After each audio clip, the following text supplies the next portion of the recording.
You know what? I don't think I've clarified what the current goal is pertaining to the beard and hair. Now, going back to, I guess you could say, the beginning of this channel, we had medium length hair with a long beard. Where do you think the jump spot is? I don't know, maybe right here. Shit! And then we had to shave the beard down to even it out due to I guess you can say, some unfortunate circumstances.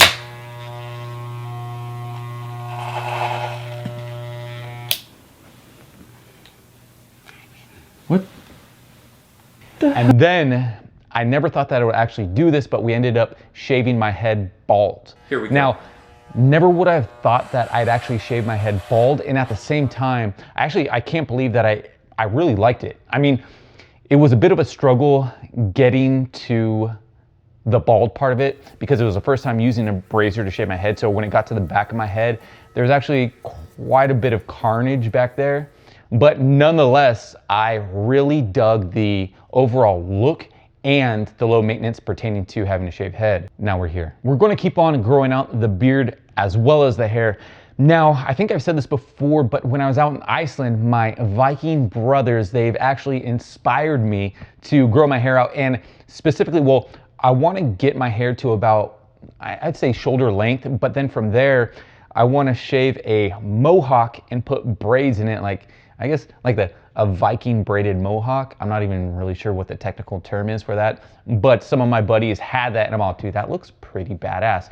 So that's what we're going for as of right now. Now this may change, but the overall goal is to let everything grow out. Now this process can be a bit tricky, and what I mean by that is as we're letting our hair and beard grow out, you can tend to look rather homely. So there's subtle maintenance that you can do to actually help with your overall presentation to kind of keep from looking like that. And what I mean by subtle things, everything from cleaning your neckline and making sure that you keep your beard trimmed. Now, I just said that I'm letting it grow out, but there's always a few hairs that tend to grow longer than others and it makes your beard look rather stringy. So just keeping up with those out layers will really help with your beard. Now, the other thing is during this process, a beanie and hat will definitely come in handy, and it's perfect because it is wintertime, but for those times when we're not wearing a hat or beanie, it'll definitely help to keep product in your hair. Now, not a ton of product, but just so your hair isn't really throwing out. Obviously, that's a matter of preference. If there is somewhere that I'm going that I have to look relatively presentable, I will be putting product in my hair.